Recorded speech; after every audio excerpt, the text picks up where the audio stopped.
Volvo is a company in transition and the changes are nothing short of extraordinary. On this edition of Test Drive, the S90.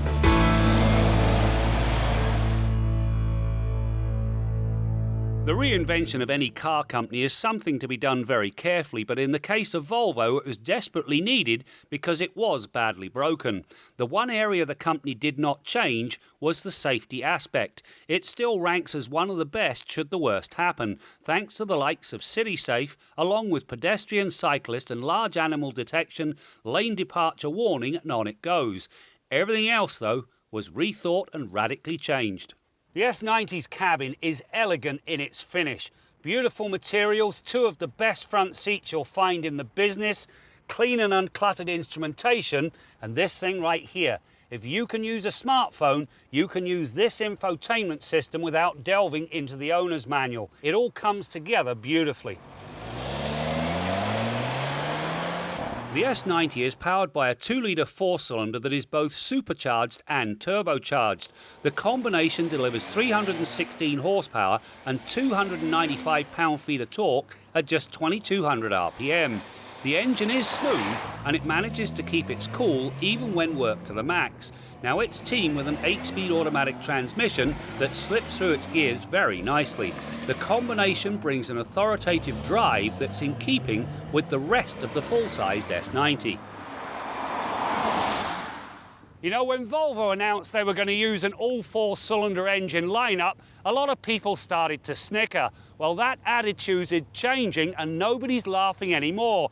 The reason is simple. This engine, as used in a full-size sedan, and this S90 is a full-size sedan, well, it'll give you 7.6 litres per 100 kilometres on the highway, and it'll get you to 100k in 5.9 seconds, both of which are very good numbers by any measure.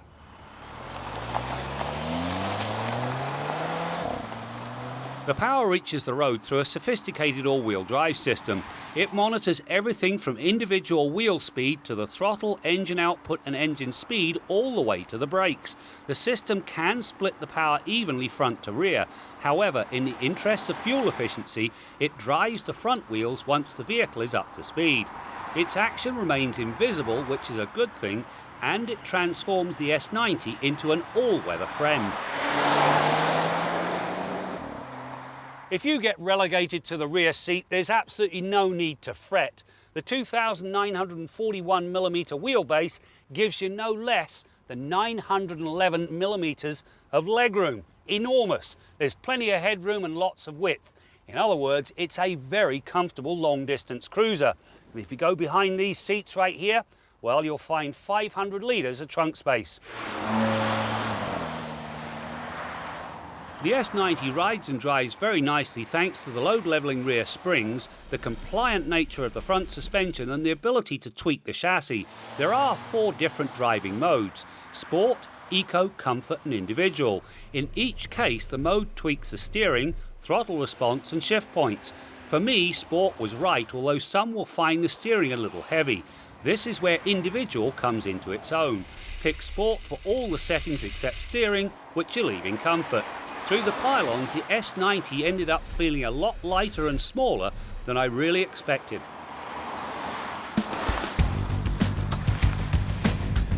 It would be very easy to dismiss this S90 as just another big sedan. Now that would be a mistake. It's comfortable, yet it'll carve a corner.